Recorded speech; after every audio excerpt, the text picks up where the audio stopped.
নমস্কার বন্ধুরা, কেমন আছেন? তো আজকে বলবো মোহনবাগানে একজন সিডিএম প্লেয়ার আসতে চলেছে বা আসতেই হবে এবং কোন প্লেয়ার আসতে পারে সে বিষয়ে বলবো। আর ইস্টবেঙ্গলে যে জাপানি এক স্ট্রাইকার হিরোশি ইবুশিকি, সে কেমন ধরনের প্লেয়ার সে বিষয়েও বলবো। আর আবার কিন্তু আই লিগের গন্ডগোল ডামাডোল পেয়ে গেছে। তো ব্যাপারটা কী হয়েছে পুরোপুরি বলবো। তো তার আগে বলে রাখি, চ্যানেলে যারা প্রথম আছেন চ্যানেলটি প্লিজ অবশ্যই সাবস্ক্রাইব করে দিও সঠিক আপডেট পাওয়ার জন্য। তো এবার প্রথমে আসি, ইস্টবেঙ্গলে যে যুক্ত হচ্ছে জাপানি স্ট্রাইকার হিরোশি ইবুশিকি, সে কেমন প্লেয়ার। দেখুন, প্লেয়ারটা আমি যতটা দেখেছি তার হাইলাইটগুলো দারুণ প্লেয়ার। সত্যি কথা বলতে, এই মানে গত বছর এ লিগে মানে অস্ট্রেলিয়ার লিগে ওয়েস্টার্ন ইউনাইটেডের হয়ে 27 ম্যাচের মধ্যে 10টা গোল করেছে। তার 2-1 বছর আগে সেই এ লিগেতেই অ্যাডিলেড ইউনাইটেড হয়ে সেই প্লেয়ারটা এই যে হিরোশি ইবুশিকি 74 ম্যাচে মোট 30টা গোল করেছে। তো একটা ভালো মতো স্ট্যাটও আছে। আর এই প্লেয়ারটা কিন্তু ভালো মতো হেডে ভলিতে সব রকমের গোল করতে পারে। সব রকমের কি পারে না প্লেয়ারটা গোল করতে। আর এরকম প্লেয়ার পাওয়া মুশকিল ভাই। 1.6 কোটি টাকায় এই ধরনের প্লেয়ার পাওয়া খুবই মুশকিল। কীভাবে পেলো, কোথা থেকে খুঁজলো আমি সেটা বলতে পারছি না। তবে এই যে প্লেয়ারটা জাপানে অনূর্ধ্ব 19 এবং 22 টিমের হয়েও খেলেছে। তবে প্লেয়ারটার একটু বয়স হয়েছে, 34 বছর বয়স।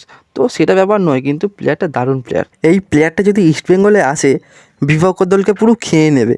কারণ দেখুন, আমি এই যে প্লেয়ারটার হাইলাইটগুলো দেখছিলাম, এই প্লেয়ারটা ভালো মানে ভালো শটেও গোল করতে পারে, ভলিতেও গোল করতে পারে, আর দারুণ দারুণ হেডেতেও গোল করতে পারে। তো মানে ইস্টবেঙ্গলে এলে ইস্টবেঙ্গলে আরও যে প্লেয়ার আছে, বিপিন, মহেশ, মিগুয়েল, এইসব প্লেয়ারদের শুধুমাত্র একে বল বাড়াতে হবে। এর গোল করার দায়িত্ব এর। এত সুন্দর সুন্দর গোল করবে নয়, মানে দারুণ দারুণ ভালো প্লেয়ার। এই টাকাতে 1.6 কোটি টাকাতে এই প্লেয়ার পাওয়া মুশকিল ব্যাপার। এবার এই প্লেয়ারটা যদি ইস্টবেঙ্গলে আসে, আমি তো প্রচুর খুশি হব। আর আপনাদের কীরকম লাগবে যদি এই প্লেয়ারটা ইস্টবেঙ্গলে আসে, অবশ্যই কিন্তু কমেন্টে জানাবেন। তো এবারে আসি, পরবর্তী আপডেটটা দিই যে আই লিগে কিন্তু আবার গন্ডগোল ডামাডোল পেকে গেছে। আসলে ব্যাপারটা হচ্ছে যে ইন্টার কাশি যখন আই লিগ চ্যাম্পিয়ন হয় এবং আইএসএলে যখন তারা সুযোগ পায়, এটাকে চ্যালেঞ্জ জানিয়েছে চার্চিল ব্রাদার্স। এটার জন্য তাই জন্য দিল্লি হাইকোর্টে আবেদন করেছে। আসলে এর বিরোধের প্রথম সূত্রপাত হয়েছিল 2024-25 আই লিগ থেকেই, যখন এআইএফএফ প্রথমে এপ্রিল মাসে চার্চিল ব্রাদার্সকে চ্যাম্পিয়ন করে। তারপরে সিএস এই সিদ্ধান্তকে বাতিল করে আবার ইন্টার কাশিকে চ্যাম্পিয়ন ঘোষণা করে। তো এরপরে যখন ইন্টার কাশি চ্যাম্পিয়ন হয় আই লিগ, এবং তারা যখন আইএসএলের সুযোগ পায়, এটাকে চ্যালেঞ্জ করে চার্চিল ব্রাদার্স আবার দিল্লি হাইকোর্টে আবেদন করেছে যে ইন্টার কাশি নাকি তাদের ঘোষিত ঘাঁটির বাইরে কল্যাণীতে তাদের হোম গেম খেলে নাকি নিয়ম লঙ্ঘন করেছে এবং অযোগ্যতাও করেছে।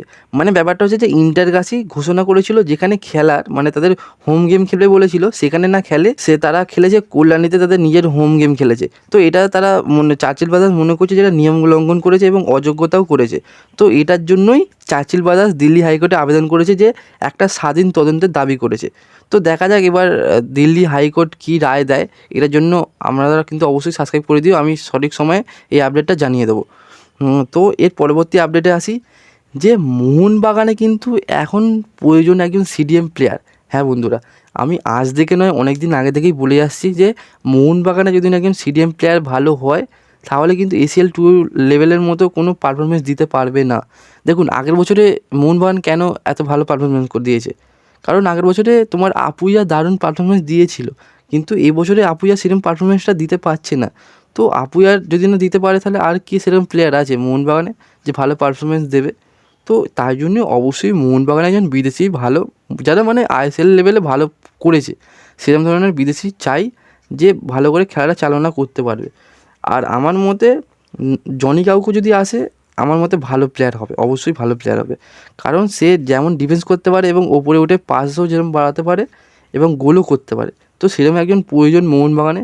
বা নাহলে কর্ণশীলকেও আনতে পারে। কর্ণশীল তো চেন্নাই হয়ে দারুণ পারফরমেন্স দিয়েছিল, আমরা দেখেছি 23-24 সিজনে। তো একজন সেও ভালো প্লেয়ার হবে। তো এই ধরনের প্লেয়ারকে আনো। প্রথমত এই ধরনের প্লেয়ার যদি আসে, আমি আশা করছি মোহনবাগান ভালো পারফরমেন্স দেবে। তো এবার দেখা যাক কী করে মোহনবাগান ম্যানেজমেন্ট। তো আজকে এতটাই। ভিডিওটা ভালো লাগলে অবশ্যই লাইক, কমেন্ট এবং প্লিজ শেয়ার করে দিও। ধন্যবাদ।